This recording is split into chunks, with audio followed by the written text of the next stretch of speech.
Hello, everyone. Welcome to episode 200. No, not 200. 207. It's our 50th episode. Yay, 50. I no joke, am being powered by a mocha frappuccino on my left and a Baja Blast on my right. So you'll have to forgive any eccentricities that I display. I am James. And I am joined, as always, by Veet Hello, hello. and Robert. There was that one episode where he wasn't here, so not always, but mostly. Wait, who, Predominantly. me? No, me. He's talking about me. Predominantly. Oh. Yeah. I literally thought there was an episode that I missed. You have to be careful with me tonight. That's not possible. You're the one recording them.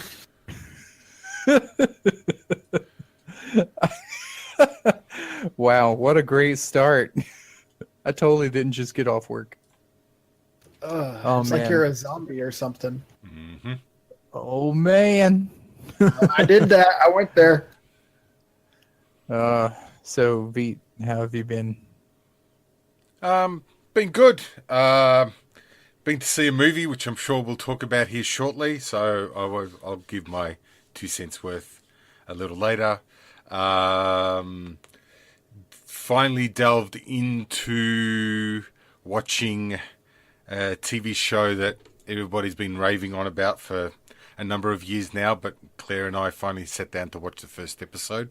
And there are personal reasons why we've taken so long to get into it, but that's Breaking Bad. So we just sat down a few days ago and watched the first episode. So hopefully I refuse to watch Breaking Bad for the longest time, basically because I didn't want to watch a TV show about my childhood. Yeah, okay, yeah, and we've got not a dissimilar story in that the last couple of years, our family's been dealing with a certain member that has had certain drug issues of their own. So, yes, You know who you are, Greg. Yeah. Dang it, you're tearing the family apart. You should have said Greg because we actually have a family member. It's called Greg. I'm sorry, Greg. Greg, It's I'm not sorry. him. It's not him. So, so we've been a bit standoffish in watching the show. So we've just started watching it. And a bit of an update. A couple episodes ago, I talked about maybe whether I should or shouldn't apply for that job that's going in our unit at the moment. And I've put in my application. See if you guys can tell me what this means, okay? So I put the application in. About a week later, or a couple of days after the application is closed, I get a call from my nurse manager, and I'm in Christchurch at the time. I'm spending the weekend down there,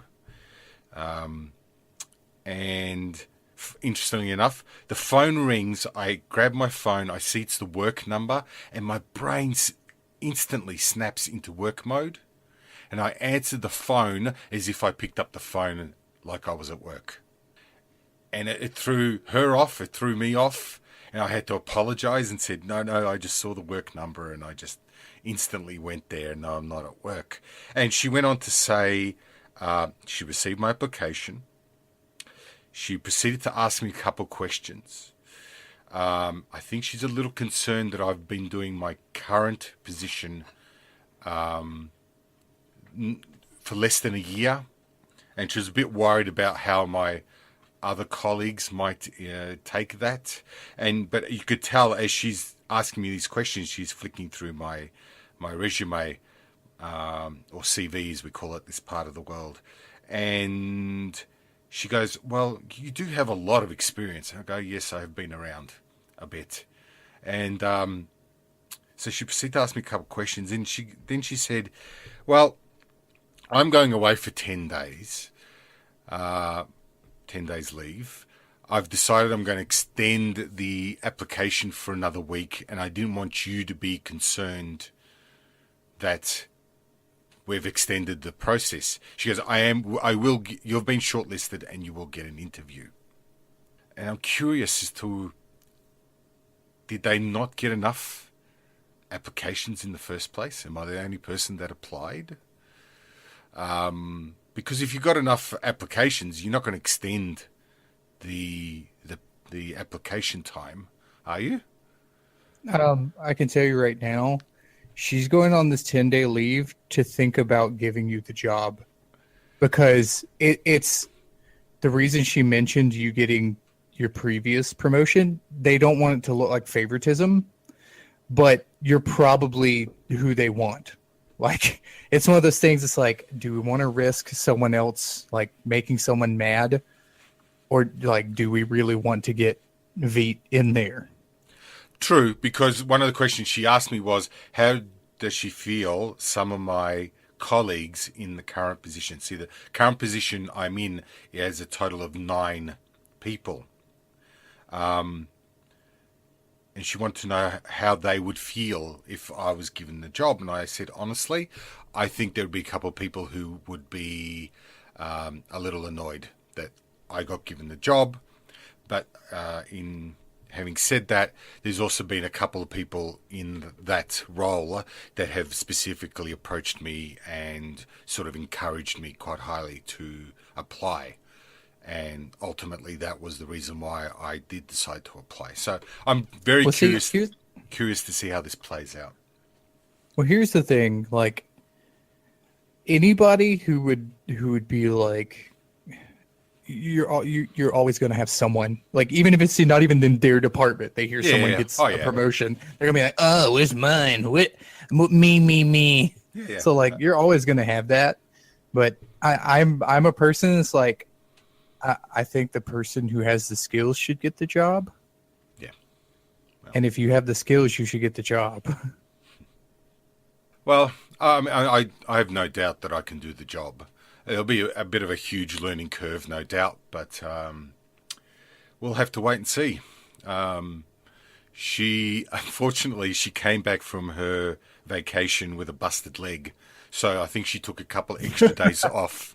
Couple extra days off on sick leave to tend to her leg, and now she's wheeling around on those little trikey things. Have you seen those now? You used to break your ankle or your lower leg, and they give you a moon boot. Now they give you a moon boot and this little trikey thing that you pop your knee on, and you sort of scoot around the place. So yeah. So I was sort of expecting to hear something, at least a date for an interview or whatever later on this week just gone, but I haven't heard anything. And my guessing is she's probably still playing catch up. But that's my week. Probably. I'm desperately trying not to get too far ahead of myself. I said to myself, my goal in applying for this job is to get an interview, and I'm getting the interview. So I'm trying not to get ahead of myself. That's my week. So, Robert, how have you been? Been pretty good. Been playing video games and teaching class, and oh god, I went to go see Guardians of the Galaxy Volume 2, and it was amazing. Oh, see, I knew I had to leave it for somebody else. See, no joke. When I so you guys won't, the audience won't know this, but I messaged you guys from eating food. And we ate right near our theater because I drove up and was looking at the show times and was like, there's too many people. Wait a minute. What's today? Oh, no, it's Saturday. We got to record. Oh, no. I almost watched Guardians of the Galaxy because I forgot what day it was. Why are you here? I'm going to wait and watch it Monday because I'm working a mid shift and I get off at 5. It's awesome. Go watch it at 5. Nobody's going to be there. Okay. No, see, it'll end before raid starts. I know. I'm just kidding. So yeah, I'm excited. I've heard good stuff. I've avoided everything about it though. Yeah, I enjoyed it a lot more than I thought I would. Like I went in there fully expecting it to be a good film. Like never in my mind was there a doubt that it would be enjoyable. I wasn't expecting to enjoy it quite as much as I did. It was terribly fun. Yes. Fun. Yes. Well written, well acted. The movie has some of the most amazing action sequences I've seen in a film in quite a while, and yet they're almost like just nonchalantly presented, and it's just awesome in that way because it has such a focus on its character and who the people are that even when it's doing something absolutely crazy, it never loses focus on what it's actually about. So this is the one quip I heard that I think is so true for this movie and for Marvel right now. Why Guardians of the Galaxy works so well. It has a single writer director. It's not a team. It's not someone else's script being transposed. It is what, Peter Gunn? Yep. Yeah, Peter Gunn is the writer and director. So he is full on, that's his work. It's not him like, Marvel didn't just bring him in. It's like, here's the script, see what you can do with it. Well, that is true. There's also a couple of things going for it. James Gunn started at Troma. Oh boy. So Toxic Avengers and all that crap. Yeah, James Gunn got his start at Troma. There are people from Troma who have cameos in the first Guardians of the Galaxy and whatnot. He basically specializes in weird crap. Just a quick thing. I may have accidentally said Peter Gunn, which is not... Oh, that's an old... Sorry. Yeah, James Gunn. But basically, yeah, he specializes in really weird crap. And one of the things I adore about Guardians of the Galaxy, both movies, especially the second one, without saying anything specific, is they're kind of in this really good way the dumping ground for every weird piece of garbage in the Marvel universe you can possibly imagine. And it's beautiful. It's like, did we do a comic about this weird ass thing in like 1970 something? Yeah, put it in Guardians of the Galaxy. Yeah, true. And it totally works. And then James Gunn just takes it and runs with it. Yeah, so I mean, I'm not gonna say anything about the film. I do want to relay one little story though that actually came from the audience. I went to go see it. There is a scene in the film where Drac, ever a pragmatist, asks a simple question because he has to know the answer. And I won't say what it is, but it's a hilarious moment. And when the scene was over, you can hear from the front row, some little girl turns to her mom and goes, "Mom, what's a penis?" Oh, man. I was just like, wow. Hashtag speed of life. Just, whoa. It was awesome. Yeah. It's a great movie. I have to say that I haven't laughed in a cinema movie like I did that night I saw it for a long time. And just to go along with the mention of penis, my wife, who doesn't like penis jokes, even admits that she liked the penis jokes in this movie. So there you go. And it's only the one scene. It's just right, true, yes. But it's blatant. It's just so blatant, and the beauty of it is, like I said, I'm not going to go into specifics of the joke, but the beauty of it is, it's Drac, right? And so Drac is just asking a question. He just wants to know, like plainly, like, this is what I want to know. Can you give me the answer? Legitimately curious. Yes. Yep. He's legitimately curious, and the scene degenerates quickly into just hilarity. It's so funny. But the thing is, the entire movie is kind of like that, where it never really loses sight of the characters. If I were to give it a negative critique, I would say that there's almost no plot. It's very much in the same vein as Iron Man 2, where it's more like this is the natural progression of the characters. Yeah, they're not Vince. Yeah, not so much the progression of their plot. This movie, Yeah, fair enough. Yeah, this movie does not really contribute much to the Marvel Cinematic Universe. But that's not its purpose. This movie's purpose is to explore who the Guardians of the Galaxy are, and the movie succeeds in spades. It is fantastic. It's one of the best movies that's come out of the studio. So, Definitely a must see. I encourage everyone to go. It's fantastic. And they did it right, unlike Iron Man 2. All right. I actually think Iron Man 2 is the worst of all the Marvel movies. Not that it's bad. It's very enjoyable. But it's just so poorly done. All right. So it's my turn. And instead of telling you about what's happened in the previous weeks, I'm just going to tell you what happened today. So, Veet said he wanted to hear stories about interesting things Yes. that happened at the register. So today, I walked into work and immediately was like sniffing out the atmosphere. It feels like it's going to be one of those weird days. Like the air was heavy. Like a fight was going to break out. Like somebody was going to throw a punch at any moment. And even my coworkers admitted, was like, yeah, it feels like that. Like there's a very aggressive, oppressive atmosphere in the store today. I was like, yeah, I noticed as soon as I walked in.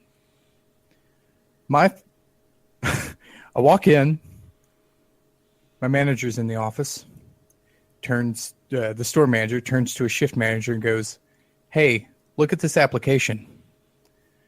Under special skills and abilities, or special skills that make them a good fit for a job where I work, the woman wrote, strong white Christian. Ooh. She's really skilled at being white. I could tell by the follow-up of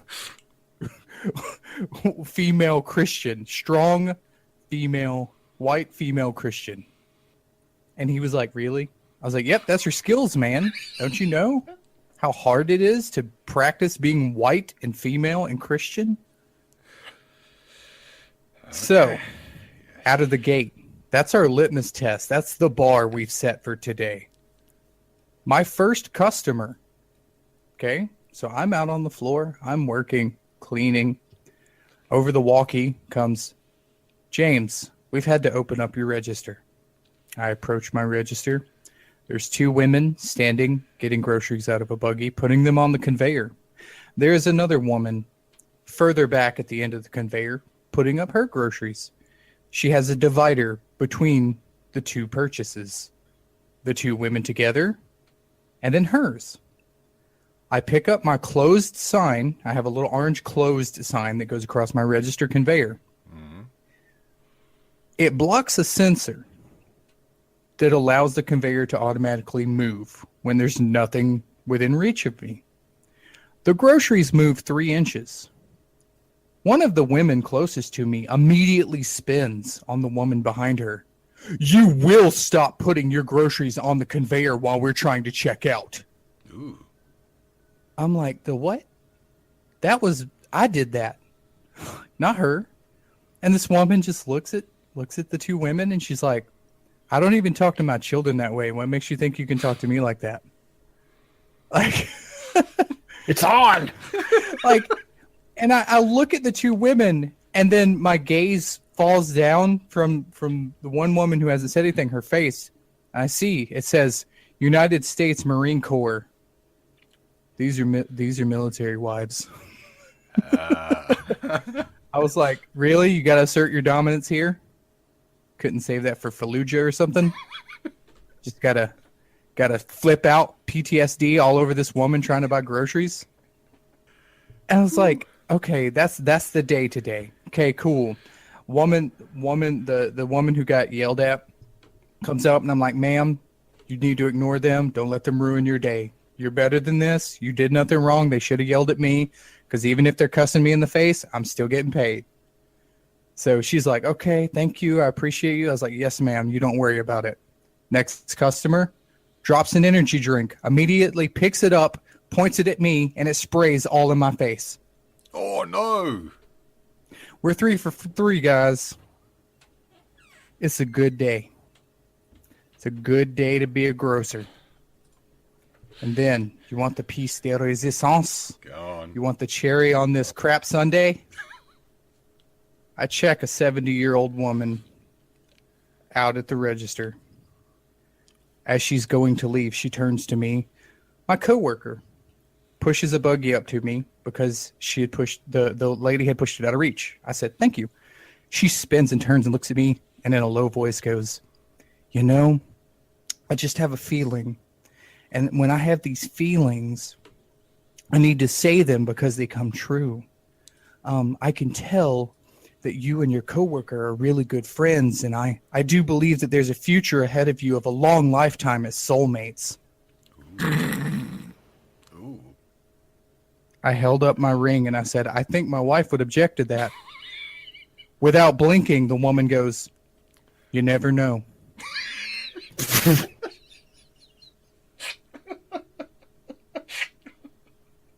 So then I informed my coworker. I said, "Hey, you know that wedding you're having in June? Call it off. We're eloping. I'm going to let my wife know tonight that our marriage is over. That our over a decade of happily married is over at the behest of a random woman at the grocery store."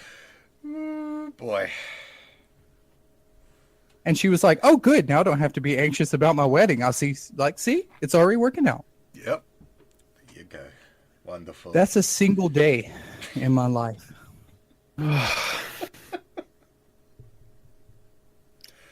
Like, I could do that.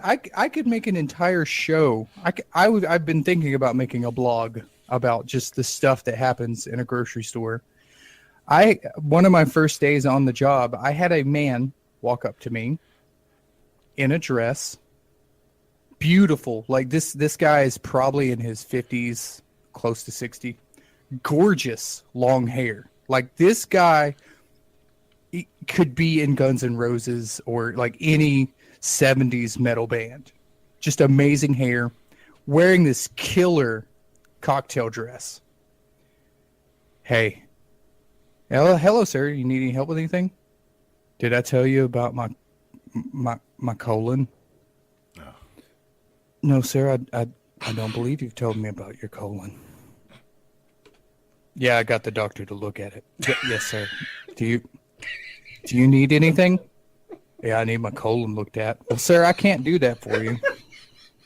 But please, if you need any groceries, I would be happy to assist you." We've lost Veet. It's time to move on. I don't even get asked that. And I'm a nurse. Oh, Veet.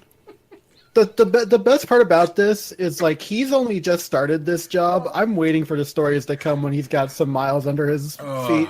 Jeepers. No, I worked retail for years, and I have some stories that will just blow your mind. But I don't want to talk about them because I would talk about them forever. Yep. But then there's more mundane things like people returning bananas because they found out they had sugar in them. Oh, really? Okay. Yeah. It's like, "Oh, man, sorry." Or returning seedless grapes because these can't be organic if they're seedless. Because somehow I love people. Like, "Yes, ma'am. Let me throw these grapes away before they infect you with autism." I love people. That's actually going to be part of our topic today too, by the way. Okay. All right. yes. So People. let's get to the topic. People are just Hell is other people. damn near. The things I deal with on a day-to-day basis, especially with my hobbies. It's just like I can't even. So what is our topic today? We're talking about zombies, so we're talking about most of the population of the world.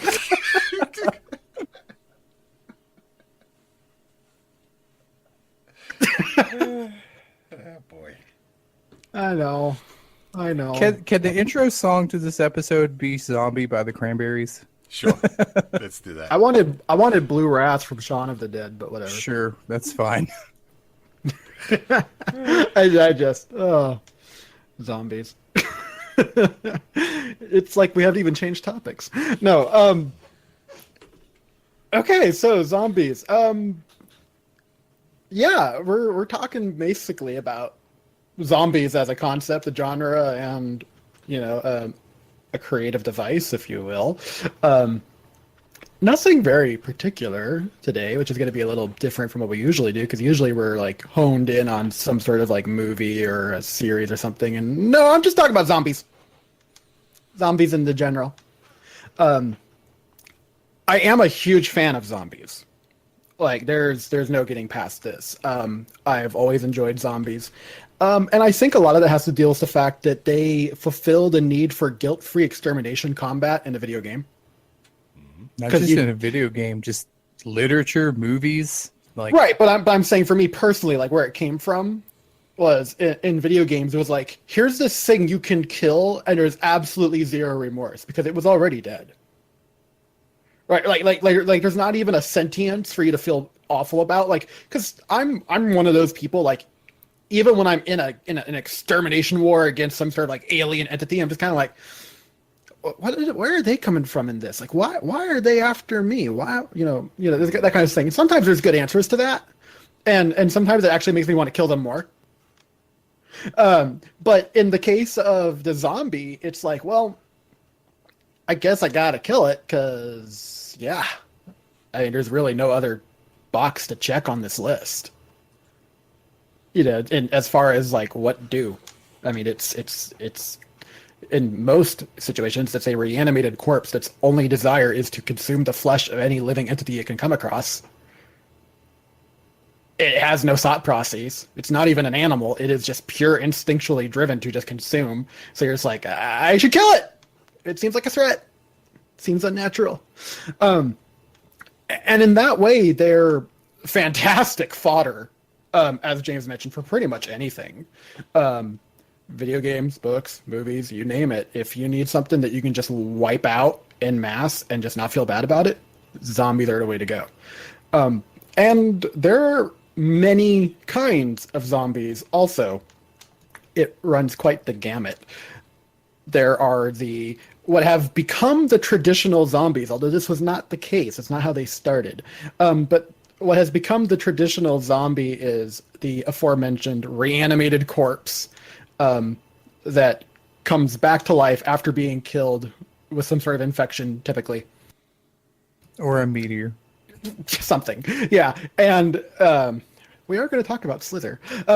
And it basically wants to eat whatever it can find. It's a reanimated entity. The brain is the only part of it that's actually alive, but the brain is taken over to some sort of base degree where all it wants to do is eat and eat and eat. None of this makes sense. I'll get into that later. And it just wants to kill everyone, and that has become the traditional zombie. There's many flavors of that, brains kind of stuff, right? Others are a bit more feral, yada yada. There are other zombies that are disease, but they're not dead. So something basically takes a person, infects them, and turns them into some sort of like just rage entity or a feral being. A la 28 Days Later. Which is a movie I actually hate. But yeah, but it's just, this angry, furious, cannibalistic entity that is very much alive, but it has no free thought process. It is also consumed with a need for just, killing and eating and all that. And so that you also just need to put down because the person's beyond redemption. And the vast majority of those stories, there is no cure or anything like that.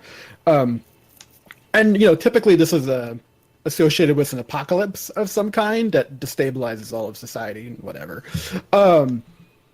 The other zombie, which was actually the first kind of zombie in many respects, was kind of like the voodoo hypnotist zombie of sorts.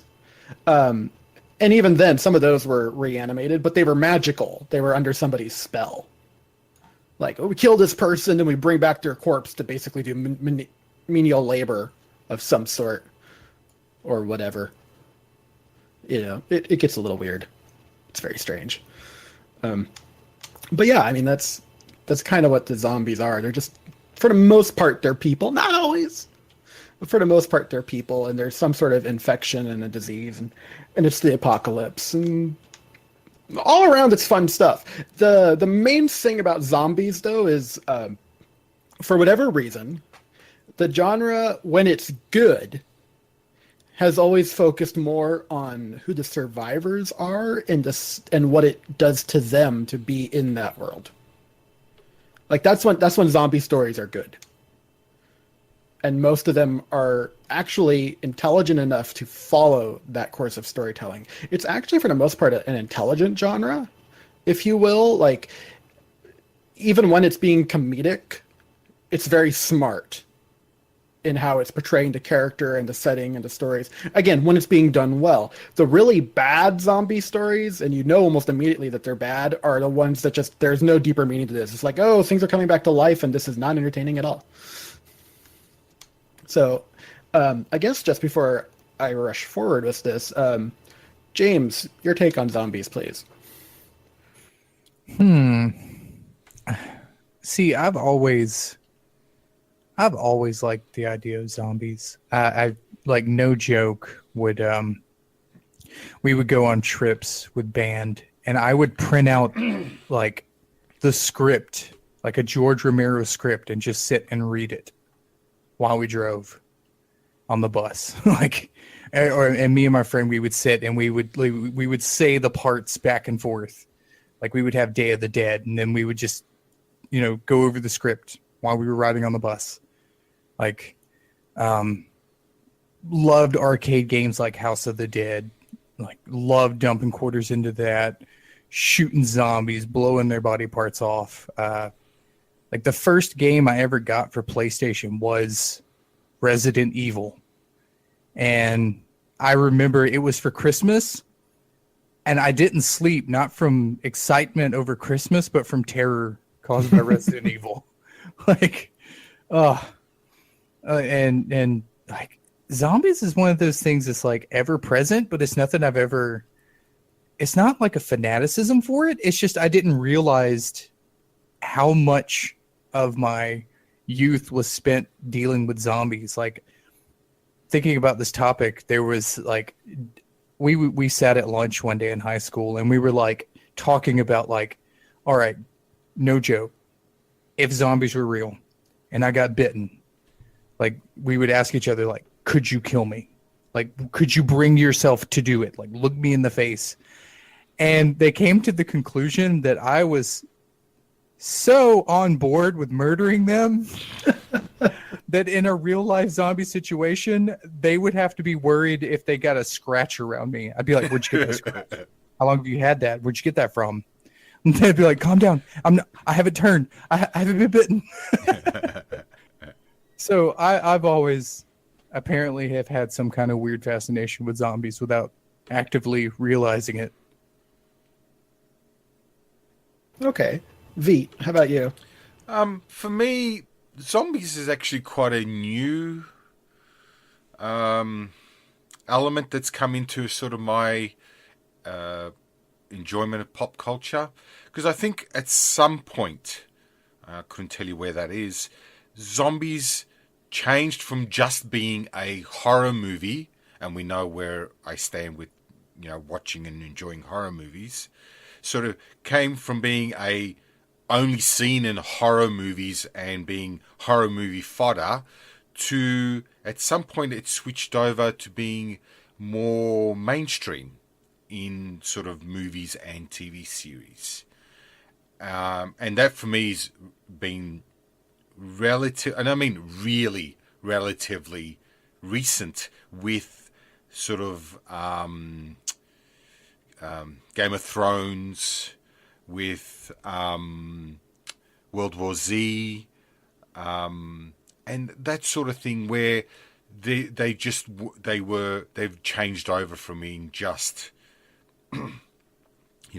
horror movie fodder to a element that you can bring into a more mainstream story, and then have that generate, like you mentioned, the stories behind the humans that are left, and how do they cope and deal with the situation and that sort of thing. So yeah, so for me it's quite a new thing that I've taken on board and appreciated.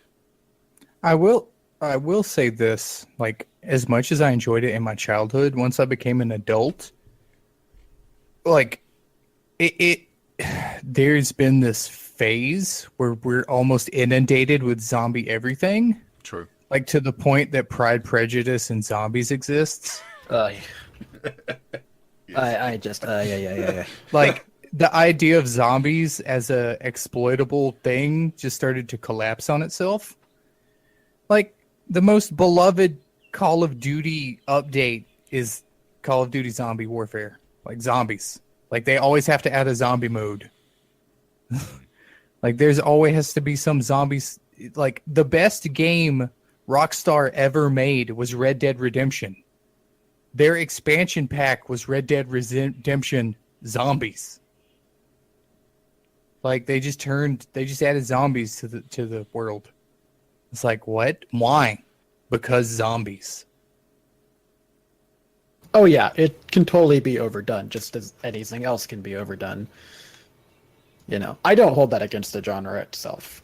I don't, but it makes me it kind of makes me a little leery of things when people are like, oh, this new awesome thing, zombie thing. And I'm like, man, I've been doing zombies for like 25 plus years. You're going to have to come up with something interesting. Well, and see, for me, it's usually, how is the zombie different from other zombies? What is the context? And as Veet said, you know, it also lets you have those stories like the people left behind in those more mainstream environments. And then you have things like Game of Thrones, for example. That's a funny example because a lot of people don't actually realize when it first starts out, because they actually forget about that opening scene. I've actually had that conversation with people. They forgot how the show started. Yep. And it's like, this entire show has always been about a zombie army from the frozen north coming down to kill everyone. That's what this is about. Yep. Those dang White Walkers. Yeah. And everyone kind of forgets about that until they suddenly pop up in a much more prominent role in later seasons. And it's like, yeah, they never went away. They've been around. I mean, they're almost forgotten about during season 2. They don't really pop up much. But it's still there. It's still in the background. It's still the driving force for everything going on in the North. The most interesting thing about zombies for me is the apocalyptic bent when it comes to the zombies. There's a funny thing with the apocalypse in general, whether it be nuclear Fallout-esque, robotic Skynet style, whatever, meteor strike, a la Battle Angel Alita, or whatever it is that you want to go with. I'm very fond of the original I Am Legend. Yeah, and we'll Not actually the one with Will Smith. Yeah. Although that was actually technically vampires. Yes. But the thing about the apocalypse is, I think I can't remember where I got this from too. I remember somebody saying this, and then I kind of extrapolated upon it for myself. But there's so much information overload, and there's so much pressure coming in on people from all directions. And it's not that people can't deal with it, but it's just like, man, I don't think we were actually ever evolutionarily designed to cope with this. That a lot of people are just desperately hoping for a reset button that's not their fault. Right? Like they want that meteor to hit. They want the zombie outbreak to occur. They want billions of people to die so they can just be like, okay, I don't have to go to work anymore and I don't have to worry about my phone. Yeah. Yeah. Like Shaun of the Dead, where like the zombie apocalypse is the best thing to happen because it breaks the monotony. Yeah. Oh man. Yeah. But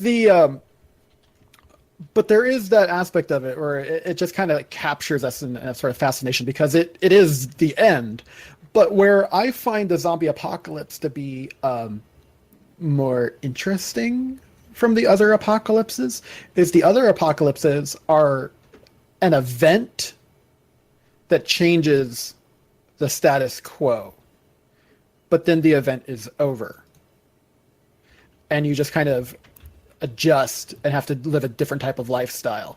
The one notable exception to that would be something like Alien Invasion or Skynet, where it's like, oh, and now we have to fight an army of robots.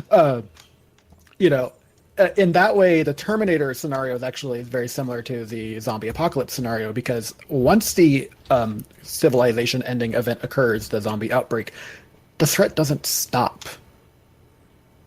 The zombies don't go away.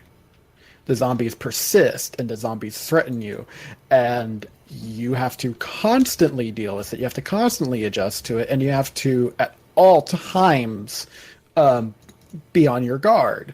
And it's a very primal setting in that way. You don't ever get to just rest on your laurels and be chill about things. And the moment you think you can, that's usually when you die. In the genre sense, if you're watching a TV show or a movie or whatnot. But it's just that sense that, the conflict never truly ends against the initial problem. I mean, if you had, like, say, a giant earthquake takes out all of civilization or whatever, okay, that sucks. Now you got to deal with the fact that there's no infrastructure and there's, like, raiding war bands and stuff, but you're not dealing with the earthquake anymore. True. Right? If there's a atomic war, and let's say you go Fallout style, it's like, okay, now you got to watch out for your pit boy, and you got to make sure you don't go wandering into any water and radiated places, and watch out for rad storms and crap. And oh, by the way, there might be a robot here and there that's gone nuts, and giant dinosaur things because reasons. But you're not dealing with bombs falling out of the sky anymore, unless Liberty Prime's nearby. And that's fun, too, but the zombie threat is consistent and never changes. And I find that aspect of the zombie threat fascinating. Yeah, it's a chronic event. Like it's every day you wake up. It's not better. You're just like, oh, I'm here one more day. And there's no fewer zombies. There's just more coming, right? Yeah, there's just more zombies coming at you every day. And I think it's such a rich tapestry with which to tell stories, and yet that never really happens, strangely enough. The zombie genre, especially in film, gets relegated to the immediate aftermath of the singular event. Typically, people held up in, some sort of large enclosure of some kind, or wandering around trying to find safety after the event has displaced them. And usually we follow these people for, a few weeks, a couple of months, and then there's a climatic finale, and then we're just left to wonder what would ever happen to them later. You never really follow up. I've always found that to be a weakness of the entire genre. I've always hated that. And I feel like, and this is the one franchise I am going to focus on a little bit, but I feel like that is why I love The Walking Dead so much. Because The Walking Dead fixes that problem for me, because it's all about, well, how do you live in this environment? I mean, you don't ever get to not deal with zombies. So, I mean, what does that actually mean? It doesn't mean that you hold up in a mall for a few weeks. That's a finite solution. We know that it will run out of food. It will run out of, water, electricity, power at some point. You need to actually do things to survive. You don't get to just hang around because you got four walls and a roof over you. True. Yeah, you don't get to do that. And that's another thing too. It's like, I feel it also exposes people's lack of understanding of the world around them when they start talking about how they would survive the zombie apocalypse. Yeah, oh man. Because now all I can think of is The Last of Us, which I think is an amazing zombie story. Focused on a character that's born into it. It's like when you're born, the world already was over. Like, this is all you know, is that there are zombies. And those zombies are really cool because those zombies are actually fungus. Yeah, they're based on a real life thing. There's a fungus. I can't think of its name right now, but it actually cordyceps. I think so, yeah. But it infects insects and basically controls them. It controls their nervous system and forces them to expose themselves on branches, effectively committing suicide by bird, so that it can spread its spores to other parts of the world. Yep. And The Last of Us is a world where that fungus has mutated to now infect people. And typical zombie results occur, but it's creepy. It grows out of them. It's not right. Yeah, cordyceps in real life actually do burst from the head of the insects, like the ant. You'll see the husk of the ant on top of a flower, and you will see the cordyceps blooming out of their head. It's very pleasant. It's terrifying. Yeah, you could imagine something like that actually were complex enough to infect a sentient, intelligent organism and then control it. That would be just messed up. It would take a lot. I mean, it's a huge leap from invertebrate insects to, a 6 foot, 200-pound mammal. That's a huge leap, but it would be creepy. You never know. Yeah, exactly. Right. You never know. You never really know. Nature finds a way. There you go. There's your answer. Well, if the birds get big enough. Right. Well, but this is kind of what I mean, though, when I say people don't, to backtrack a little bit, people don't understand how the world works around them. This is actually a lot of my politics, to be quite honest. Not in like political parties or anything like that. I mean, just like, what is it that kind of dictates how I argue certain things? And it's people have no concept of infrastructure or what it takes for their daily life to actually unfold. No one has a clue. And I say no one in a very general sense. There are plenty of people out there, obviously, and maybe if you're one of those listening, who have a concept of what it takes, to get by day to day because they're part of that infrastructure or the grinding machine that enables civilization to actually exist. But it's one of those things where you wake up in the morning and you flip the light switch and you turn on the light. You do not appreciate this at all. That is a mind-boggling event that just occurred. You turned on a light switch and you caused light to appear. And the amount of resources, infrastructure, thought, people, machinery, and day-to-day maintenance that is necessary to ensure that can occur is mind-blowing. And no one cares. That never occurs to them. They don't know what it takes for you to be able to flush your toilet and not have the crap that you just put into it fly back into your face. They don't understand that. There's like, what are these giant pump houses doing all over the county? Oh, those are the things that actually push the sewage through the pipes. What? Yeah, you have to have a constant flow to push sewage away from your house if you don't have a septic tank. Yeah, and even then, the septic tank is a whole other issue. There's so many things in play in your day-to-day life. It's why I get really, like, one of the things I have very little patience for is when people start making these arguments that semi-trucks are incredibly dangerous and they shouldn't be on the freeway. It's like, do you like to eat? Where do you think your food comes from? It is not feasible to run rail systems across the entirety of America. No, it's not. Much more efficient to use highways and trucks. And even then, I mean, you just get right down to it. It's okay. Like backtracking a little bit. Like I talked about, the typical scenario is the mall or the grocery store, right? Oh, we're going to hold up in this grocery store and we'll be fine. And it's like, no, you're not. You're not. If something occurs, like any sort of apocalypse occurs, not just zombies, but something terrible occurs, and your first thought is, I'm going to run to the Safeway or the Albertsons or whatever, and I'm going to get some food. You're not going to.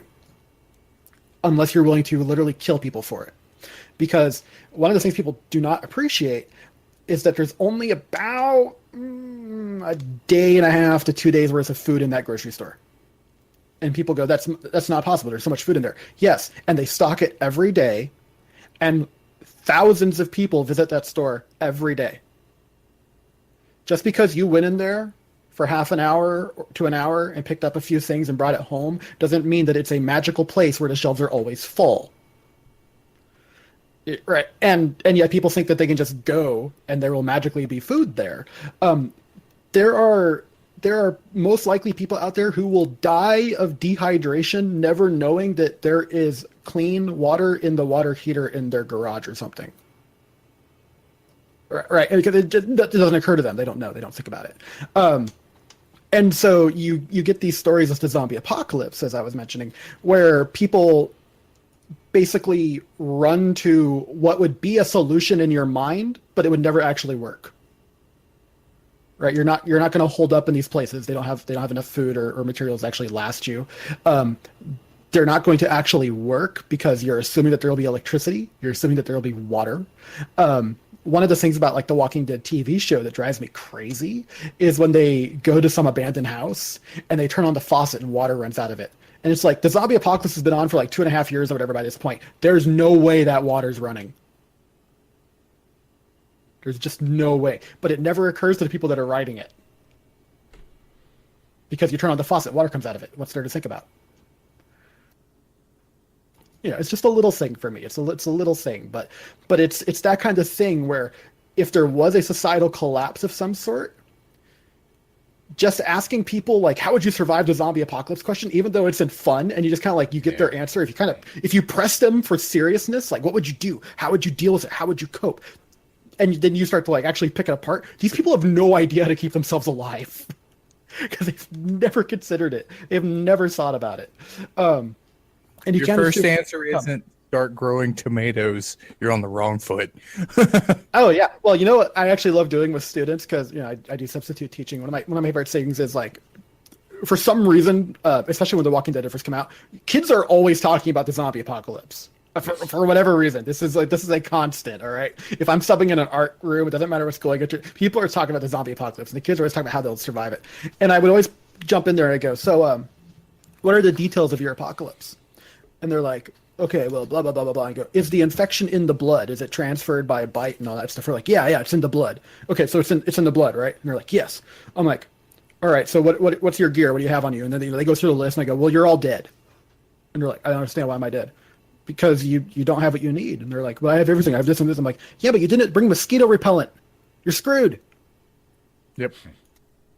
You know, it's like, it's little things, man. It's little tiny things, and people just they don't consider it because they look at it only through the lens of the day to day around them, and they don't even know how that works. It kind of like a funny thing is at the back of every Walking Dead graphic novel, it's the exact same thing every time, but there's this little blurb. I'm just going to read it for you real quick, just to give you a sense of like where this story is coming from. And it goes this simply: how many hours are in a day when you don't spend half of them watching television? When is the last time any of us really worked to get something that we wanted? How long has it been since any of us really needed something that we wanted? The world we knew is gone. The world of commerce and frivolous necessity has been replaced by a world of survival and responsibility. An epidemic of apocalyptic proportions has swept the globe, causing the dead to rise and feed on the living. In a matter of months, society has crumbled. No government, no grocery stores, no mail delivery, no cable TV. In a world ruled by the dead, we are forced to finally start living. The entire series is about that.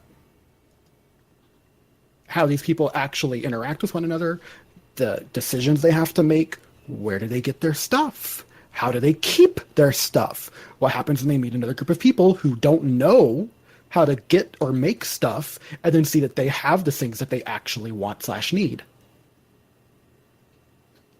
Because that's one of those things. And it's one of those things that I feel is actually the true interesting thing about the zombie apocalypse. As I said, a lot of people don't understand how society functions around them. So when society breaks down, the only thing they actually know how to do is hurt other people and take their shit. They have no other skills. People become the more serious threat based on which kind of zombie apocalypse you have. We'll get into that in a moment. But if it's a zombie apocalypse like the one in The Walking Dead, which is, slow, shambling zombies that kind of go and come towards you and just kind of try to bite you, the main threat becomes people. Other people. Resources are finite. Most of the people who know how this stuff works or how to make it, they're dead. You don't know how to make it. You don't know how it works. You don't know how to replace it. And when you come across somebody else who has those things, and there's clearly not enough of it for both of you, killing them is a very serious consideration. Even if you're the best person in the world and you're just a really nice guy, it becomes a serious question. Yeah, And- I've actually posited that to my wife. I've been like, I just want to let you know, if we're ever in a situation, like if society collapsed, I'm like, you're going to have to live with the idea that I will mercilessly murder other people. Like, to get what I need to survive in a world where all there is what is already here, you have to come to terms with that. I Or you will need to start kill farming. people. Yeah, yeah. Well, at that, and you need to start farming. But then even the farming thing, like you said, your first answer needs to be start planting tomatoes. That becomes a problem too, because other people that don't know how to plant tomatoes, they're going to come for your tomatoes. Exactly. That's Yeah. that's the footing I put it off as. I was like, I will try and do what I can for us, but then people will try and take that. Yeah, and it becomes a real thing, and that's a big problem. And what's really funny, I don't feel like this is actually different from the world today. It's really not. It's on a grand macro level. You don't see the inner workings of it. You don't see the commerce of it. You don't see the trade and the considerations. But that's how it works. You're just kind of removed from that. The key difference is when it becomes this like microcosm where all of a sudden it's about you. People are like, oh gosh, I have to make these terrible decisions to survive. And it's like, yeah, technically you always have been. It was just done with your taxpayer dollar. Yeah, it's like, oh man, my iPhone, it's totally, the price of it is decided in dollars and not amount of people treated so terribly in China that they jumped out of the building and killed themselves. It's a little extreme, but yeah, something like that. It's like, there is a price in human life for a lot of things that you don't understand. Well, and you can actually make that quite simple by just codifying everything this way. Your life is your time. Your time at work is your life. The money they pay you is effectively what your life is worth. And so when government taxes you, they are taking your life away from you. Consider it that way, and things become a lot more clear. So like I said, a lot of this is actually strangely in a way my politics. Not party affiliation kind of stuff, but just like how I view this, where I'm coming from. But to get away from that, it really is this struggle, like this, the aspects of what is survival becomes relevant. One of the things in the Walking Dead TV show is the main characters, anytime they want to bring somebody else into the group, because hey, let's face it, one of the key aspects of survival is the more of you that there are, the better your chances are to survive. But whenever they want to bring somebody into the group, they have this set of questions they ask them. Now, it's kind of hokey and cheesy, but it's actually logical also. The first question they ask them is, how many walkers have you killed? And they call the zombies walkers. They don't actually care what that answer is, but they're just like, how many walkers have you killed? And the reason why that question is interesting and important, and why the answer kind of does matter, is because it tells them what kind of life has this person been living. If they say something like, oh, I've killed like 5 or 6, where the hell have you been? Right? It's been like 4 years or whatever. I mean, how have you survived 1,200 days and killed 5 walkers? Where were you? What were you doing to have this life of leisure? Other people have had to kill hundreds just to get by. So that's an interesting question, because then it raises more questions. The other question they have is, how many people have you killed?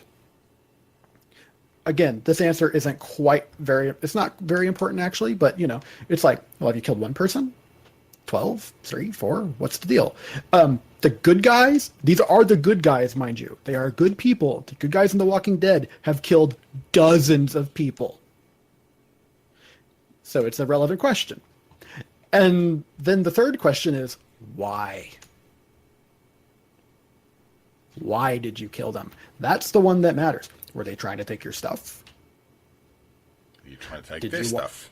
Well, you're trying to take their stuff. Right? That's the relevant question. And because also, even though they are the good guys, they've done terrible things to survive. Terrible things.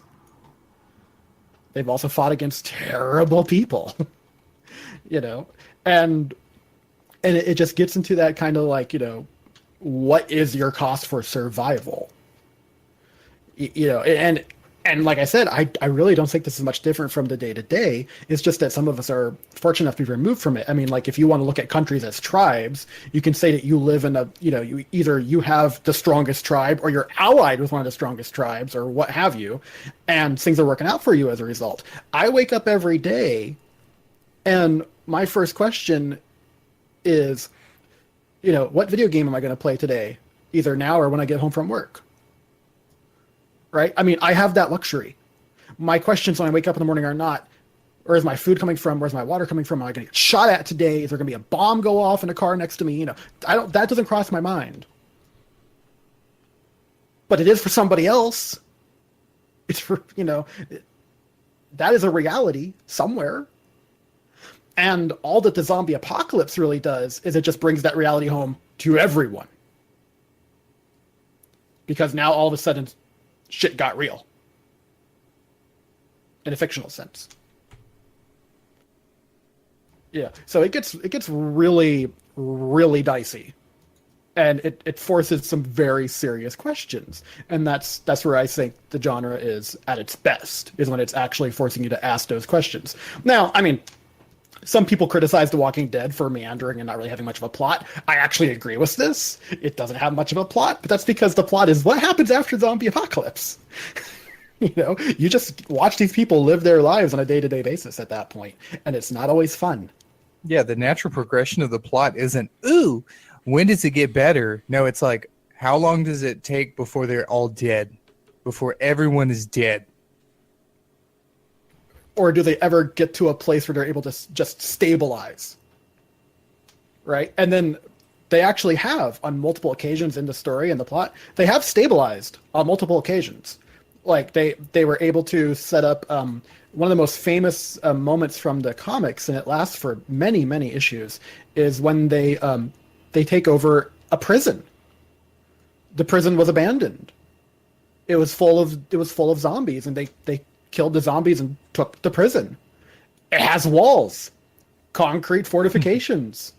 Everybody's beds have bars in front of them. You can sleep soundly, right? It was the score of all time. Other people attacked it to take it from them. Right? So they were able to stabilize and live there for quite a while, but then they weren't able to defend it. Partly because the other guys had a tank, but you know. Yeah, that's one of those things. It's like, all right, we've written ourselves into a corner. How do we destabilize this? Well, they got a prison. Let's just give the other guy a tank. Right, but the thing is like, that's real. I mean, I know where the National Guard Armory is near where I live. I can get to some pretty heavy-duty shit if I needed to. My National Guard Armory is 8 minutes away from me. Yeah, no, mine's like a 20-minute drive. I would never get there first. See, which would suck. Where I live, nobody would think of that, honestly. They're like, we got our guns, yeehaw! I'd be like, we're going to the armory. And you know what's actually quite probably sad about that is a lot of people are like, we got our guns, yeehaw. They're probably at a better starting point than most people. Yeah. Yeah. Here in the South, we're prepared for anything to go down, be it the government, the North, or just, anything in general. Each other. The Lord comes back, we're packing. It's not a joke. But yeah, no, it's one of those things. It raises very serious questions. And even though there's a lot of good zombie movies that I really enjoy, like the Zack Snyder remake of Dawn of the Dead, where they hold up in a mall. I really like that movie. But that movie is more about people just trying to get along, and it's kind of, not nearly as in depth on a societal level. It's more of a microcosm of like, okay, we stick a bunch of people in this small enclosure and they have to live with each other for a little while. Can they manage it? Oh, by the way, there's a bunch of stuff outside that makes it so that they can't leave. And it's like, oh, so it's like Big Brother, but with violence. Yeah. I think I think my favorite. If I had to pick something that's my favorite zombie related thing, like outside of Shaun of the Dead, because I have this bromance fantasy about Edgar Wright, but it I would love be Edgar Wright. like that guy's my idol as a cinematographer. Fuzz. It would be Max Brooks, who is Mel Brooks's son, his zombie survival guide. Like a straight up look at like what would you need to do to survive. Now the part where he goes wrong. So much of that book is just dumb. So yeah, where he goes wrong is he goes at it from the you need a place to hold up, not right. How do you make life work? Like instead of teaching you like how to grow plants and capture water, it's like how to chop down the stairwell to a 2-story house so the zombies can't climb up. Yeah, and it's like it's the immediacy for survival. It's not what do you do afterwards. And that, like I said, that's the thing everyone forgets. No one thinks about these things because they've never had to think about these things. So it's interesting, and like I said, there are people who think about it, doomsdayers, with their bunkers. Yeah, those people are legit. They're crazy, but they may be our only hope one day. They're crazy, but if something goes down, they're gonna be laughing at you. But yeah, it's intriguing. It's funny that you bring up Shaun of the Dead. Because I really want to talk about Shaun of the Dead. So let's do that now. Shaun of the Dead is one of my favorite zombie movies because it pokes fun at exactly what I'm talking about. People don't know how to survive. The thing about Shaun of the Dead is it deconstructs the zombie apocalypse by pointing out how absolutely absurd the situation is. And then all of the things that people expect as, the genre go-to for survival, how stupid they are and how they're going to get you killed. I mean, there are multiple points in that movie where he is safe. The people he's with are safe. But he insists that they have to go to the Winchester to get a gun. Right? He's like, we have to get to this bar. It's like, but you're on like the 4th story apartment and the door is locked. Why do you leave? Because we need to get the gun. It's like, oh, good Lord. Right? And that to me is just comical. I mean, throughout the entire movie, all he does is make the worst decisions. And then the other thing that the movie plays at, which I think is the absolute truth, is everything he does is for naught because the military just comes in and wipes it out. See, here's one of the things. This is the great conceit with the zombie apocalypse. I love the zombie apocalypse. All right, it's one of my favorite genres. I really, really like it. I love The Walking Dead. It's a great franchise. Video games, TV show, comic books. Wonderful. The zombie apocalypse is a load of crap. It will never happen because it's not a threat. What do I mean by this? Okay, so there's the initial outbreak. That's really bad. People are getting bit, all this kind of stuff. They're zombies. They're slow. They cannot use tactics or pre-planning. They're not going to take out the U.S. military. Now, never mind any other military that's got its head on straight. Even the Canadian one, they'd be good to go. I mean, they're not going to win. They're just not. Zombies are not going to take out these systems. And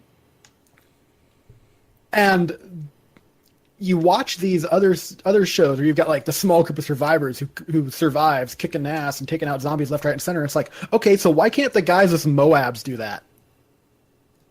That makes no sense. You mean the dude with a tank is going to get overrun and defeated by zombies? No, he's going to win. Have you seen what a 50 caliber does? Good God.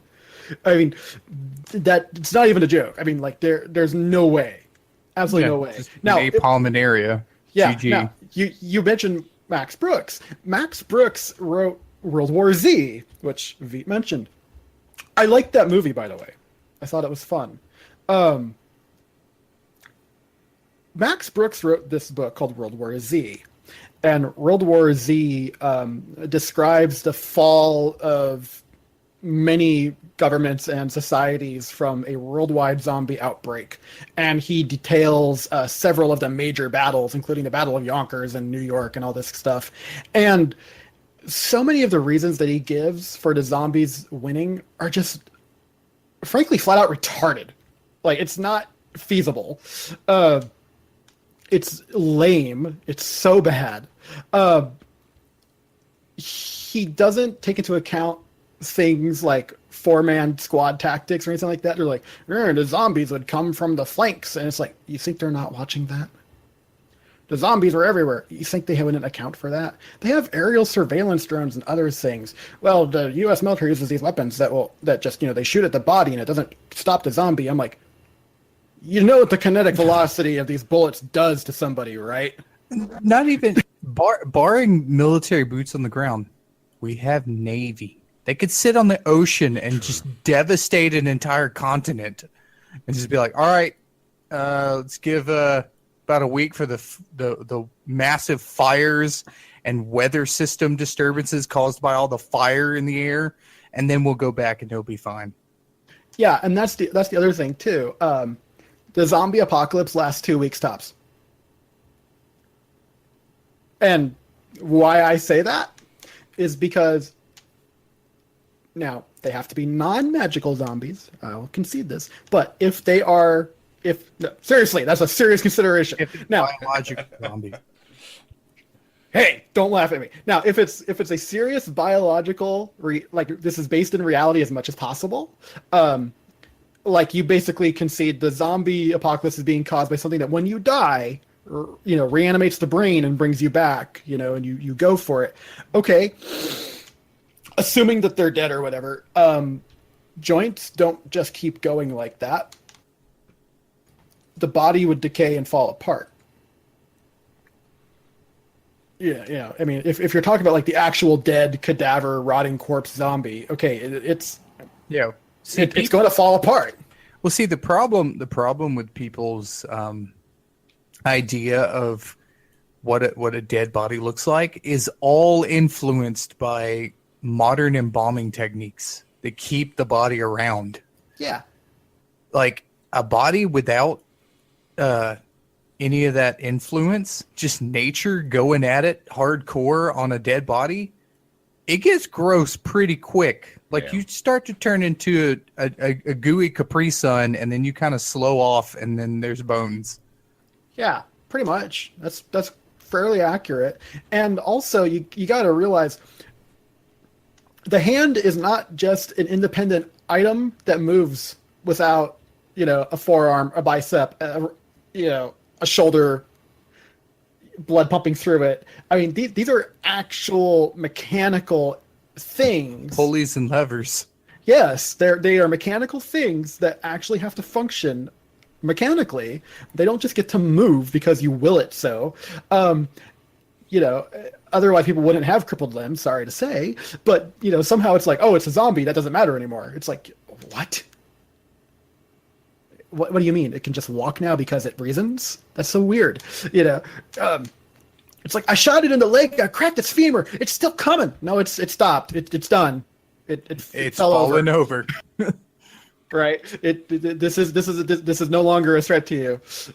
Even if we concede that only a bullet to the head or smashing the brain kills them, I'm sorry, you can totally disable that body easily. Even if you puncture the lungs, it's like, well, it can no longer actually put the oxygen into the body parts and able to get to move and blah blah blah blah blah. It just doesn't work. So even if we just give it to them and say, okay, the rotting cadaver gets to walk around and move. 2 weeks tops. The other thing, let's say they actually are living zombies. And this is actually why I like Zack Snyder's remake of Dawn of the Dead. Because it's actually, I think it's the movie that gave us Fast Zombies. The first one to do that, where like the zombies weren't just slow shambling, they actually just came at you. Which my friends had much problems with. It's like, I remember there's a one scene where the zombie's like chasing down the person. He's like, in life, So let's assume the zombie thing works. He's like, in life, that guy had to be an Olympian. And that character in the movie just had to be unlucky enough to be around the Olympian zombie. Like, because there's a scene where one of them's like, I think I may be thinking of the George Romero movie, like the fourth one he made, where like there's a zombie hanging from the ceiling, like crawling across the ceiling. It's like, No, that's the Snyder one. Yeah, it comes at him from the ceiling. It's crazy. yeah, it's like he's like, it's impossible. That person was CrossFit as hell before they died. Yeah. But like I was going to say though, this thing about it that is intriguing to me is the idea that the body is alive. Like maybe they die, but then this thing reanimates the brain, but the body is still alive. They're able to move as if they were alive. I'm down with that. I actually think that's a more plausible scenario. I actually think that's much more realistic. Yeah, if they're freshly dead. Right. Yeah, but I still argue it lasts 2 weeks tops because then they die again of starvation and thirst. And Well, the not further just decay. that. Yeah. But like from where I live, geographically, okay, this is a very hot and humid area I live. We would have one day of heat, rain, and then it would be over. Like the humidity, the moss, like the fungus and stuff, it would be over. I'd be like, thanks. Living in the South saved the world. Yep. Well, I mean, thanks, Robert. You just gave my my theory for surviving the zombie apocalypse some ground, because I knew this question was going to come up, and my theory has always been get away from humanity, get away from the living human beings, because the zombies are zombies and they're predictable. You know what the zombie's going to do. What you don't know what is going to happen is the other humans around you. So my theory is I grab my axe, I grab my box of matches, a backpack of supplies, and I head south. And if you look at New Zealand, the further south you go from Auckland, the fewer people you encounter. The sort of the population of New Zealand sort of scales down quite dramatically as soon as you walk away from Auckland. So the further south you go, the less likely you are to run into people. So And you're on an island, so you're pretty much set. Like, well, who yes. wants to make the trip and like, hey guys, let's go loot New Zealand? Like, no. But if the whatever caused the zombies happens here, it's going to be no different. Humans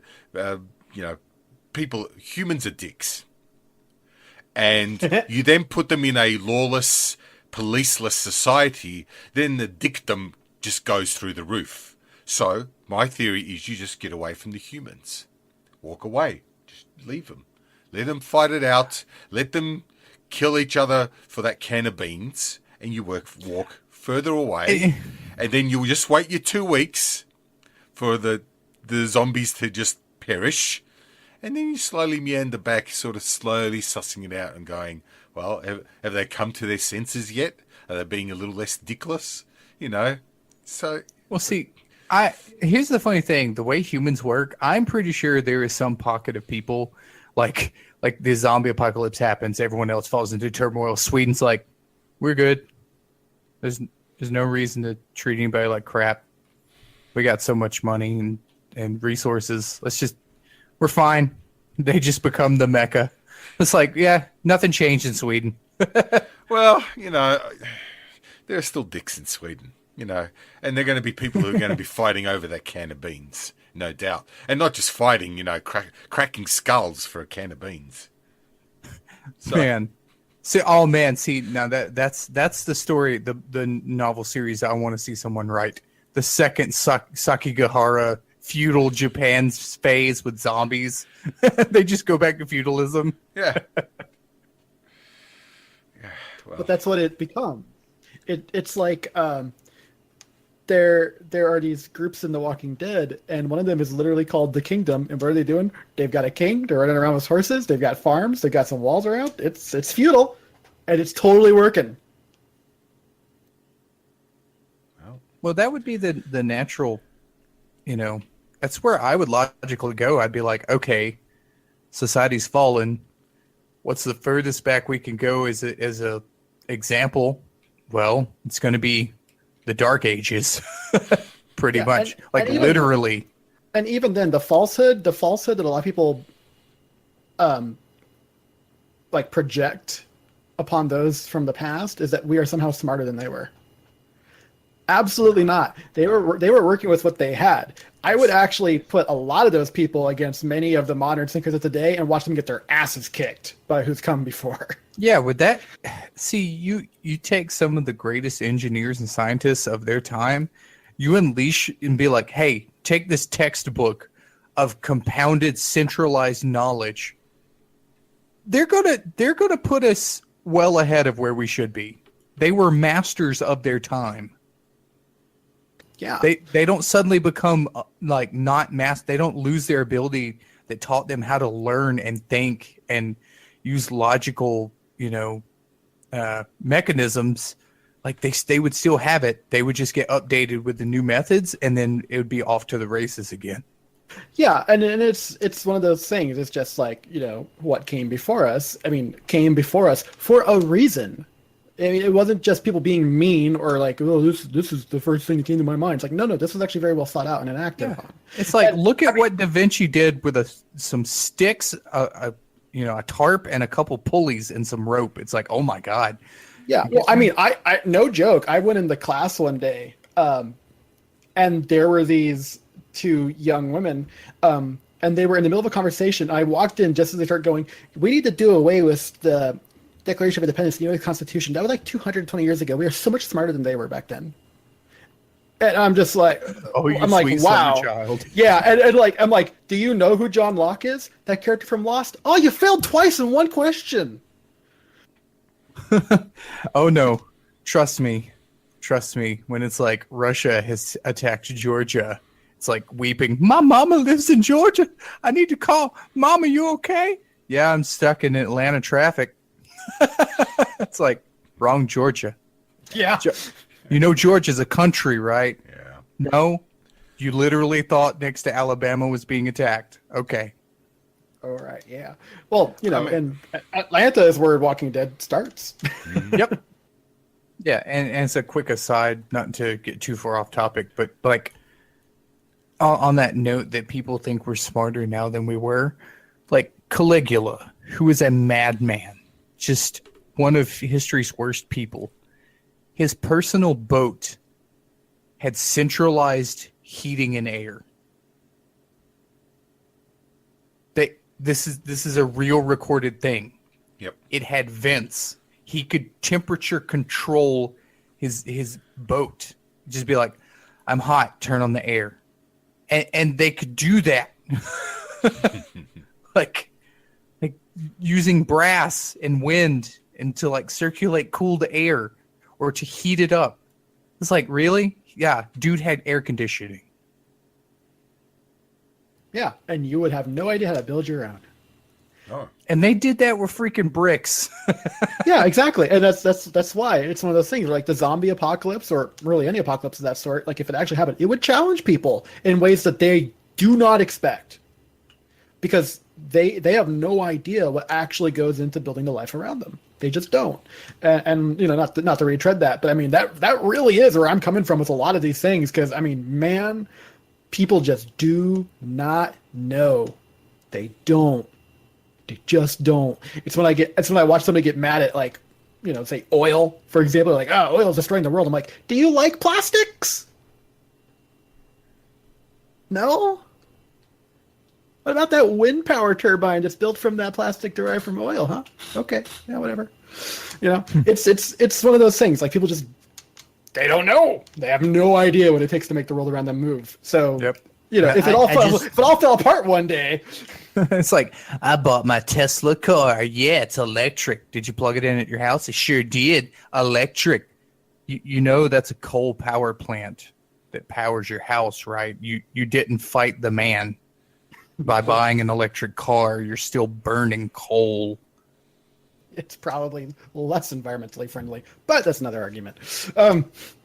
Yeah, it's just one of those weird things that like the zombie apocalypse forces people to have to deal with, and like I said, most any apocalypse really does.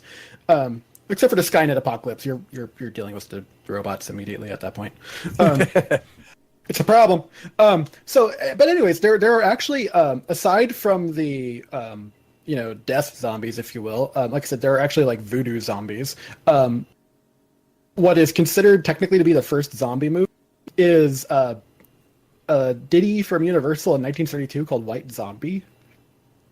It's a racial thing. It's a white zombie because it's a Haitian voodoo doctor, making you into zombie. It's the time. It's the time period. But a lot of it, there's a whole bunch of these movies, tons of them, and they're all voodoo and witch doctors and all kinds of stuff. It's very, very different. Some of them are also alien invasion, which we'll get into in a moment. But yeah, I mean, they're not always just things that are dead and coming back to life. That was George A. Romero doing that with his first Dawn of the Dead, sorry, Night of the Living Dead, and They're that coming was to get you, Barbara. yeah, They're and, horny, Barbara. Such yeah, an and awkward line. that was 36. Yeah, but that was 36 years later. You know what's interesting about Night of the Living Dead though? Night of the Living Dead is an interesting case, again, a product of its time. But if you watch that original Night of the Living Dead, the thing that's interesting about it is that the zombies are not a threat that they can't deal with. The problem is that they can't deal with each other and cooperate well enough to actually address the threat. And part of that is racism. The main character is a black guy that the other characters are not listening to his advice. And because they don't want to listen to his advice, they purposely do things other than what he is saying, and it gets them killed one by one. It's quite the commentary. Interesting. Yeah, it's actually quite the commentary. And then what happens at the end of the film is that character's looking out the window with his gun, and he gets shot by a group of guys who are wandering around killing all the zombies because they're getting along together just fine. And they just thought he was a zombie. It's a hell of a movie.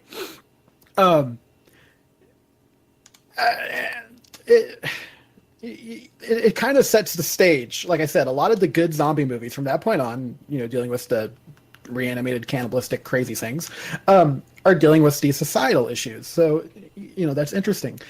But there's also the other ones. There's the other zombies. Things that can be quite alien. I've mentioned before when we were talking about Half-Life. The Half-Life video game series has my absolute favorite zombies because they're just completely demented and screwed up. Where you have this little critter called a head crab, and the head crab leaps on the people, attaches to their head, burrows into their nervous system, and then takes control of them, and then physically mutates their body into this crazy evil thing, and the person is alive and aware the entire time. Yep. Yeah. And then you encounter one, and suddenly you have to deal with, oh my God, help me! What's happening? Oh, kill me! And you're like, oh my God! Yeah, it's so wrong. It's so wrong. But that's why they're my favorite zombies, because it is just completely twisted. Especially once the Combine in Half-Life 2 starts weaponizing them. It's like, we will shoot missiles into your town, and they're not explosive. They open up, and head crabs fall out of it. Enjoy. It's like, wow, you guys are dicks. So, yeah, I mean, head crabs are a hell of a thing. Funny enough, because we were talking about Guardians of the Galaxy 2, Guardians of the Galaxy is directed by and written by James Gunn. Humorously enough, the music for Guardians of the Galaxy 2 is also done by a guy named Tyler Bates. Tyler Bates did the music for a movie written and directed by James Gunn called Slither. And Slither actually stars Nathan Fillion as a police chief in a small town that has a meteorite fall. We mentioned meteorites earlier, and this extraterrestrial parasite thing basically infects somebody and multiplies inside of their body as like a slug monster, and then like slug monster things come out of him and they go into other people and then they start multiplying inside of them and they get bloated and then they explode and then more slug monsters come out of them and then they take over people and they become like zombie-like, fulfilling the will of the slither monster saying. It's twisted. Guy wrote Guardians of the Galaxy. Just saying. So let me. Can I ask you this question? Real quick. Yeah, go ahead. Real quick. James Gunn also wrote Zack Snyder's Dawn of the Dead remake. It's all connected. All right, so. Now, I'm thinking about these sorts of fantasy characters, and I'm curious to get your opinion on them. And I ask this because I know of a couple of these sorts of people who like would call themselves zombie fans or vampire fans or werewolf fans. How do you feel when the origins of the zombie or the type of zombie varies? Or do you prefer that there was only one type of zombie? I like all types. I will actually tell you my favorite zombie is rad ghouls from Fallout. Because some of them are mindless, some of them are feral, some of them are sentient. Like, you get all versions of what you would consider a zombie. Like, and they're living creatures in the Fallout universe, and they live for hundreds of years. Ugh. Now there goes my 2 weeks. There goes my 2 week safety margin. Yeah, but like he said, there are ones that are still they're just people. They're just 230-year-old people or whatever, and their hair's fallen out and their skin looks wrinkly, but they're just people. And they can apparently live off of radiation. The problem is the ones where the radiation has rotted their brains to the point where they've just gone completely feral crazy, and they are basically the stereotypical zombies that are just nasty and want to just eat you. Yep. And my favorite rad ghoul in all of the Fallout series is this guy you meet in the first Fallout game. You talk to him, well, it may have been the second. He has a little flower growing out of his head. He's in both. He's actually he's in 3. He's in 3. He's not actually a rad ghoul. He's a mutation from the FEV, a lot like the Master in those games. That's a whole other conversation. But he's very, very similar. He's actually unique. So he kind of qualifies as being, because he looks just like them. Yeah, he looks exactly like them. And the little, when you meet him in Fallout 3, the little flower on the little plant on his head has actually grown into an entire forest. And he's just stuck, undying, with his face sticking out of a tree. Like the poor guy. Yeah, Herbert. Oh, this is right, Herbert. It's great. Yeah, but that's also a zombie of sorts. My absolute favorite zombie film, though, if we're gonna just kind of like throw favorite things out there, Zombieland. Zombieland is way better than I would have expected it to ever deserve to be. Yes. It's so good. I avoided it for such a long time due to basically that, like I said, that inundation with everything zombie. I was like, Zombieland sounds generic. No, it's really good. It's very good. How do you feel, Robert, about the shifting origins of zombies? That's actually what I was gonna bring up with Zombieland. It's like, well, and other things, because like Zombieland has it as mad cow disease. Oh, yeah, which is really good. Oh, okay. Well, mad cow disease mutates and people just become crazy feral. So they're not dead. They're not zombies in the traditional sense. They're just like beyond reason, insane. Right. And they attack and they eat and they're just living entities that have to keep going. And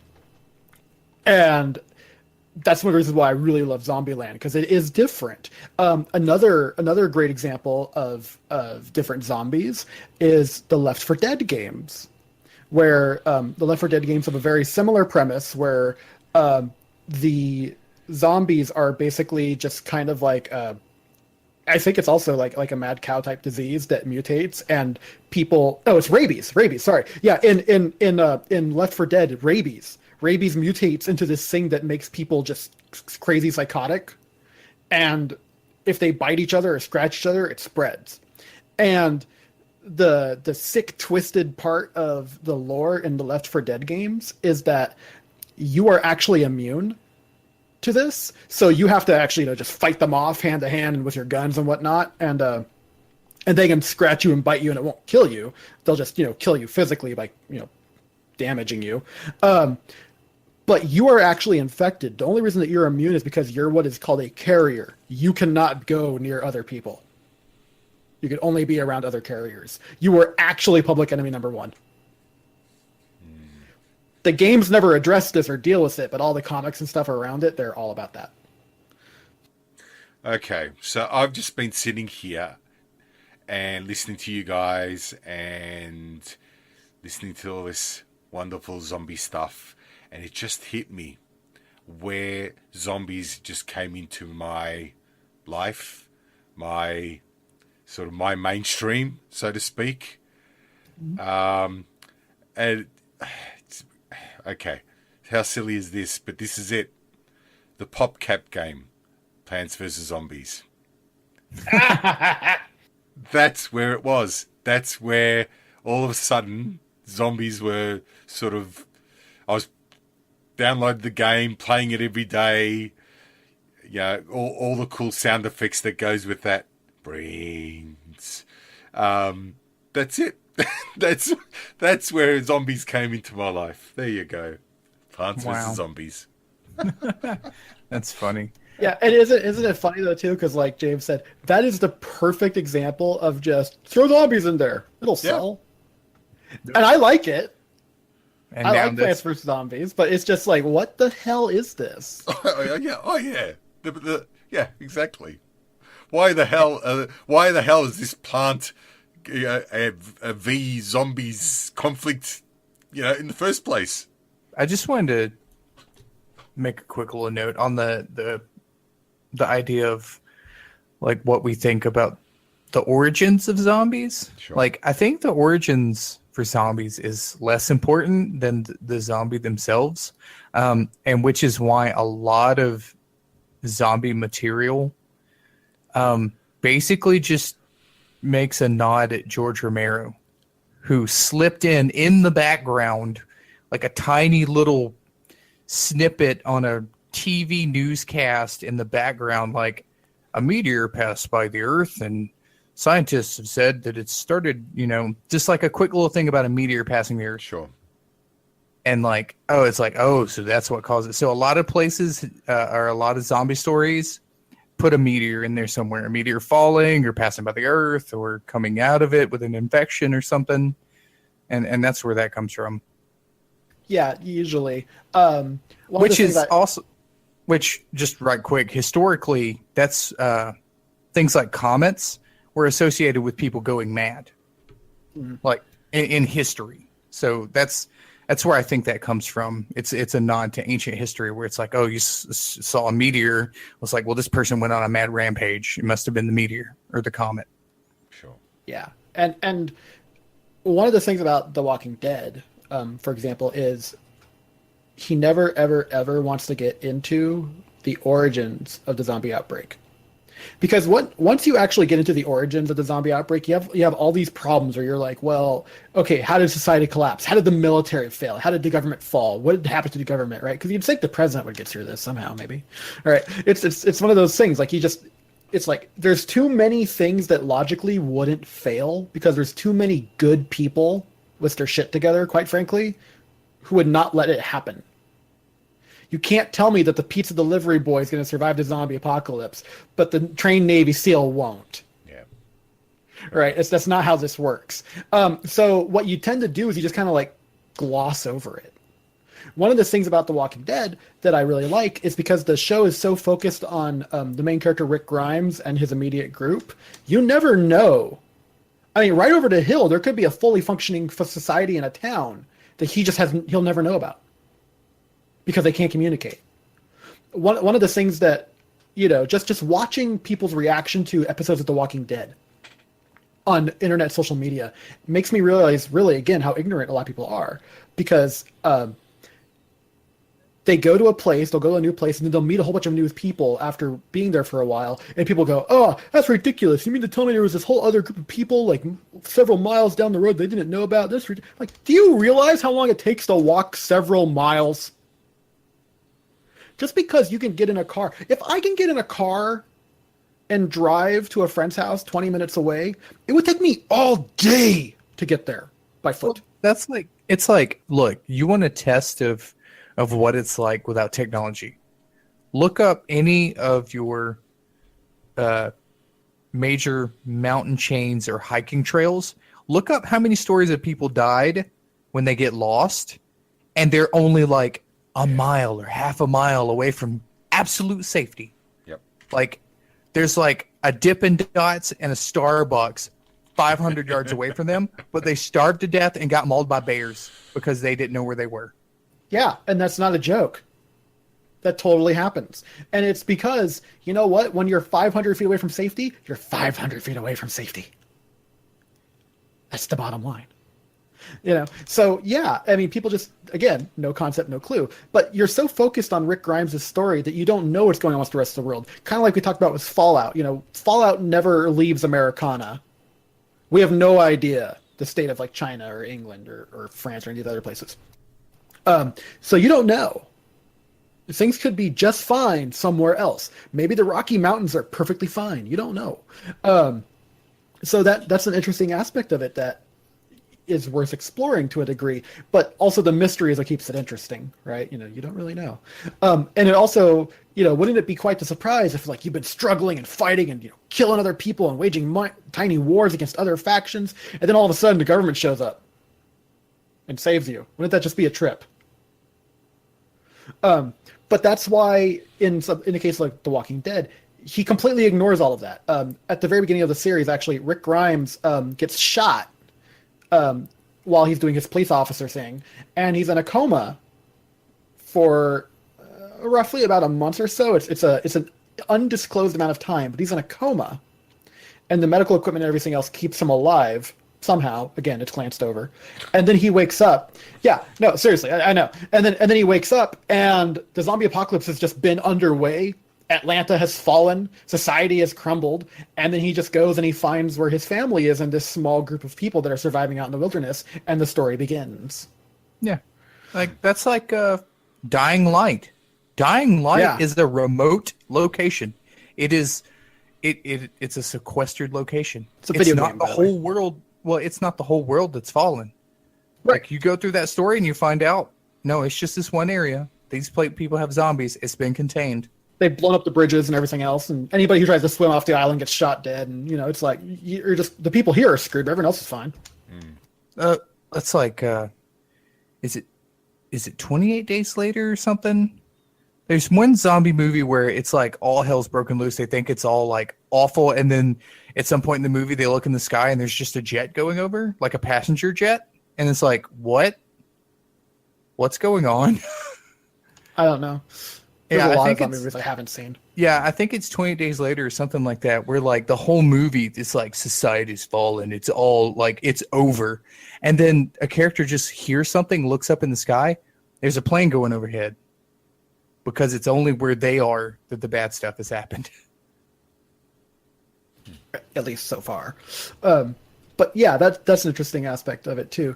But there's also a spin-off show called Fear the Walking Dead that actually deals with characters near the outbreak, and even in that show, you see the riots and everything else as society's collapsing and all this kind of stuff. But even that, there's a time jump, and they skip over the actual fall. So I mean, it's just never really dealt with, because I think, again, like I said, it's a hard thing to collapse society when it's just people running around biting each other. Now, that is one of the things that I have to give credit to The Walking Dead for, though, is because they do mix up the zombie virus quite a bit. Now, this is, if you don't want to hear this, I'm sorry. This is a major spoiler for an early part of the show that doesn't actually affect the plot, but it's just an interesting thing. But the problem with the Walking Dead's universe is everybody is infected. You are already infected with the virus. If a zombie bites you, all it does is just like overload your system with the virus and it kills you right then and there. But you're already infected. That's not going to kill you, but it does mean that if you die for any reason, you come back to life as a zombie. Right. If you get shot in the chest, fall and stab yourself with a pencil, die in your sleep of old age, you're a zombie.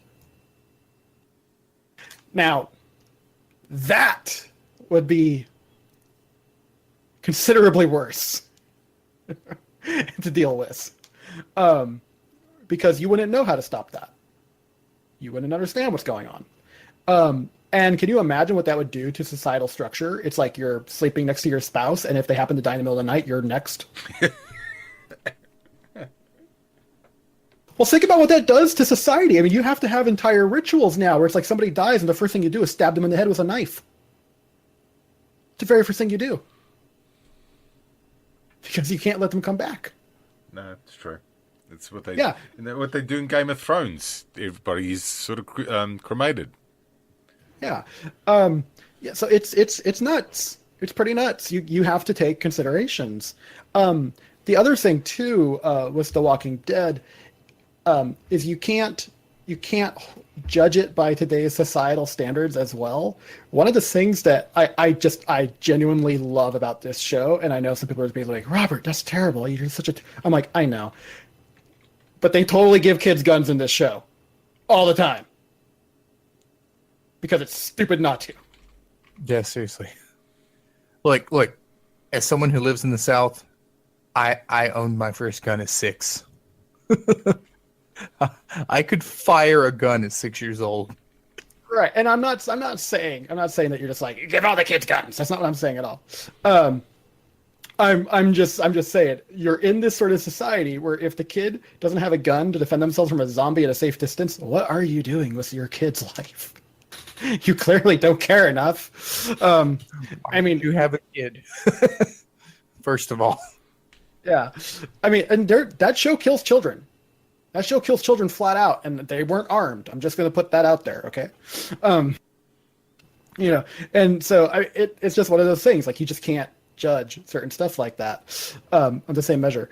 And real quick, I guess, because, we are running up on time, but one of the things I love about The Walking Dead is actually how it got started. Because, as you mentioned, James, zombies are pretty rote to an extent. Like, everybody's doing zombies, right? But Robert Kirkman, who writes the Walking Dead comic, really wanted to tell that story, like I mentioned, that I've fallen in love with, about what happens after the apocalypse. How do you deal with just being in that world? Because no one really tells that story. At least not in depth. They don't really explore it like he has. So he went to his publishers and he was like, I want to tell a story about the zombie apocalypse. And they were like, no, we're not going to do it. Zombies are everywhere. Zombies are boring. There's zombies. We don't want it. Just come up with something else. He goes, no. But here's the catch. Here's the twist. The zombies are a precursor to alien invasion. Ooh, I like that. You can write that book. I'm totally down with that. That's cool. That's different. I like it. Cool, thanks. And so he starts writing The Walking Dead. They get about 6 issues in, and his publisher's like, where's the hints of the aliens that you were promising me? You said that there'd be like little seeds and hints leading up to this whole reveal. And he goes, yeah, I totally lied to you. Good thing. Yeah, but the thing was, at that point, it was one of the top-selling comics of all. It was of its era. It was just selling like crazy. The holy grail of comics right now is Walking Dead #1. I mean, if you can find that, that's an expensive book right now, because it does explore the story in a way that just no one else has, and it's a very gripping story. It's a shocking story. It's a story where you never know what's going to happen. It's a story where characters that you absolutely love can die suddenly because of a lapse of judgment or somebody else with an agenda. The show. I mean, the comic book pulls no punches. The show is very similar. Humans are dicks. Yes, absolutely. The video game by Telltale. Say what you will about Telltale. yeah. Say what you will about Telltale.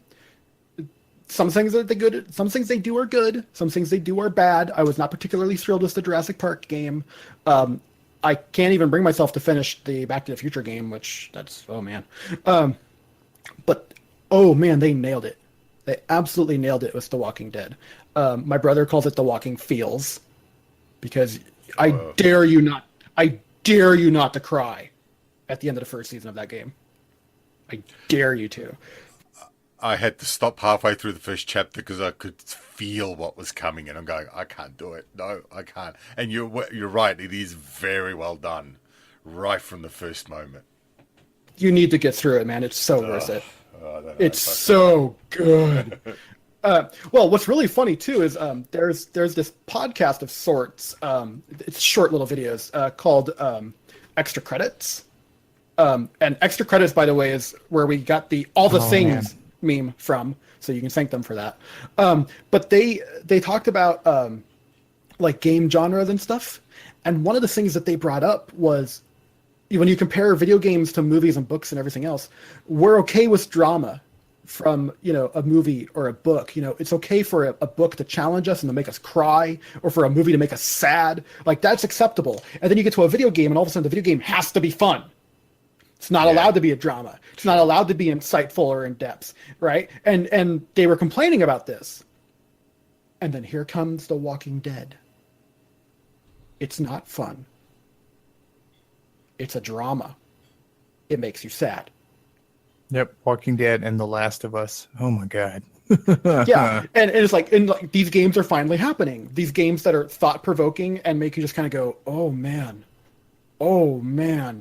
and that really challenge you and that shock you. Like, I appreciate that this is coming. And of course, where is it coming from? Zombies.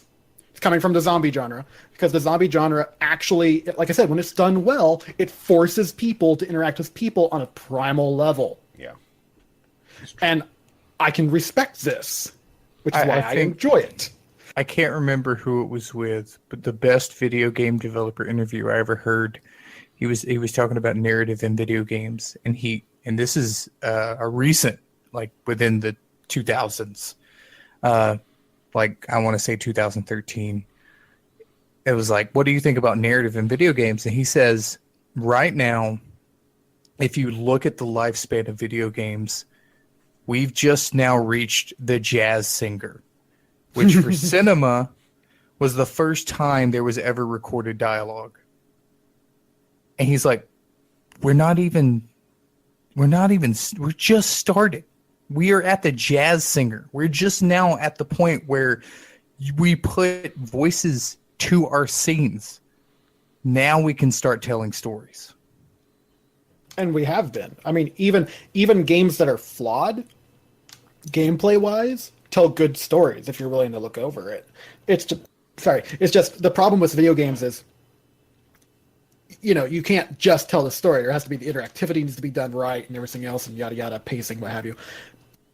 The Walking Dead games from Telltale completely nail this. They're great. They are absolutely fantastic. Other games have tried and they've failed. Even as much as I like them, they're not my favorite games for reasons. I love them as a franchise, like the Mass Effect games. None of them are my favorite game. But they are so good at what they set out to do emotionally and story-wise and everything else that I love them to death. And even the latest one, Andromeda, like I said, I wrote that 6-page letter and everything. I mean, that game, all of the flaws I have with it are in how it structures its story and in how it plays. I didn't have a problem with what it was saying.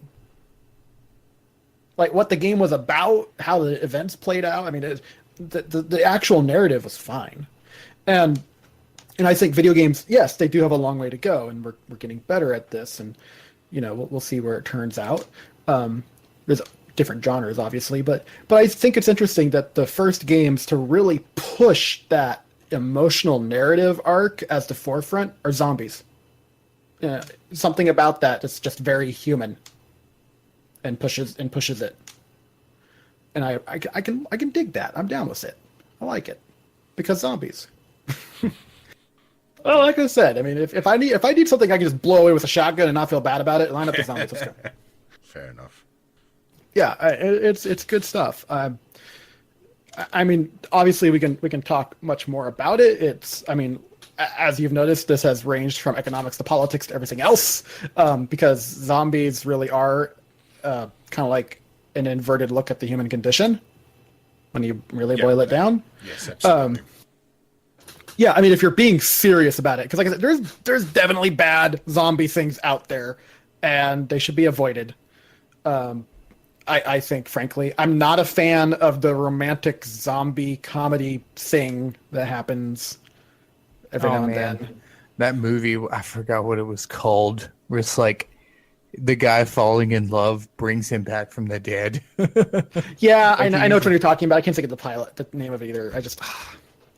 Or there's like, I think there's one where it's like a detective that says, I don't know, it's stupid. iZombie. I think so. Ah, yes, that's the one.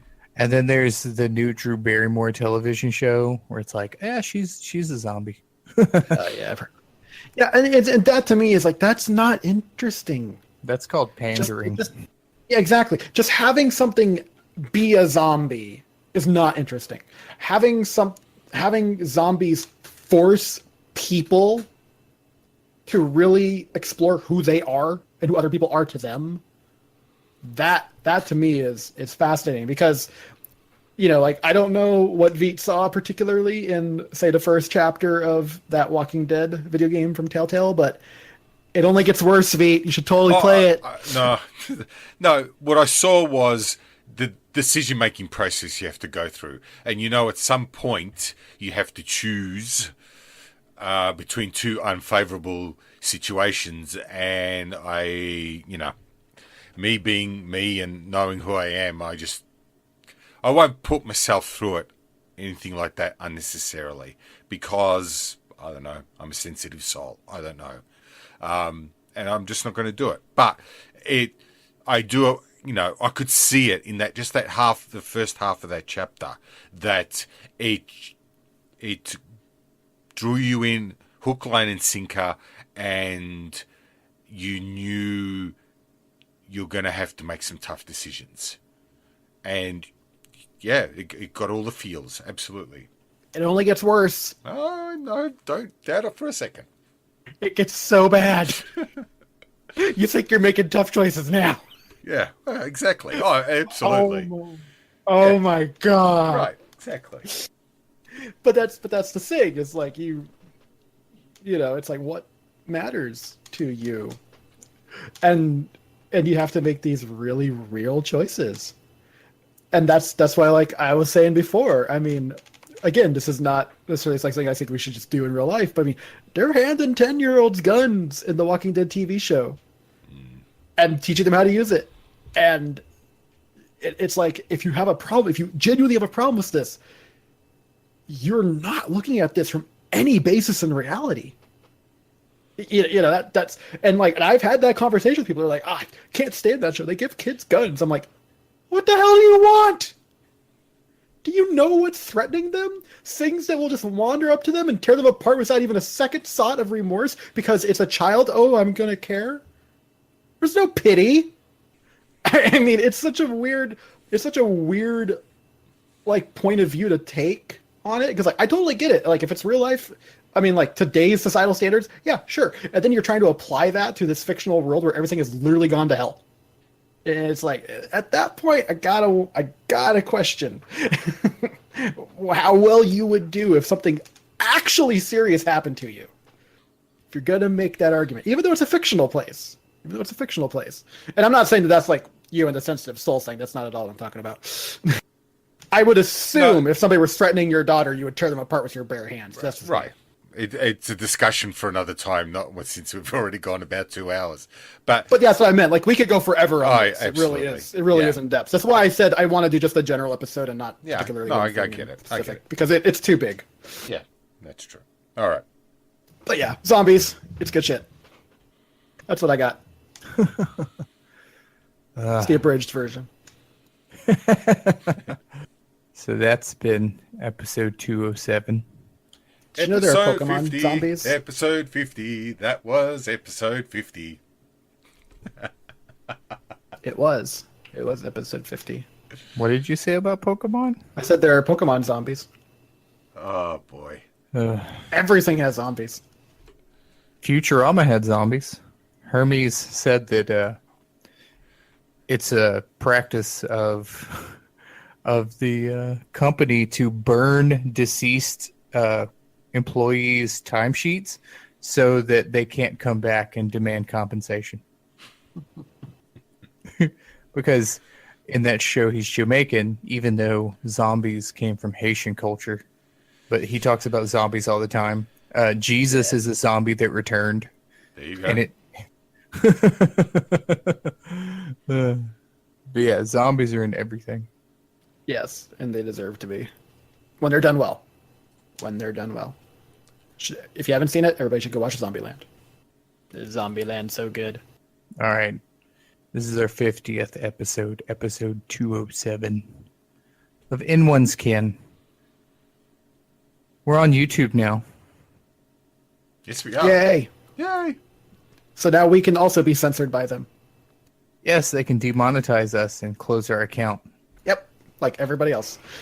You can catch us on YouTube now. We're still on SoundCloud and distributed everywhere that podcasts are available. The next episode. All right. I did my episode about Sam Raimi. I mentioned Edgar Wright. It's time to do Edgar Wright. Okay. Talk about the tragedy that is Ant-Man. Oh. They asked him to write the script and then they fired him. And they used his script. Oh, no. Really? It's worse than that. Oh, okay. So I'm bad. sure we'll get into it. I love you, Edgar Wright. Hot Fuzz. Shaun of the Dead. Scott Pilgrim versus the World. It bombed. It's one of my favorite movies. It made me feel old. Scott Pilgrim versus the World is the first time I ever felt old. All right? Let's go. And Spaced, which is something almost no one knows about. I'm going to love talking about Spaced because it's Simon Pegg, Nick Frost. It's the origins of the amazing trifecta. Let's do it. And I get to talk about a Star Wars prequel rant by Simon Pegg. I know what you're talking about. All right, cool. All right, guys, later. Brains. There are zombies on our lawn. Don't want zombies on our lawn.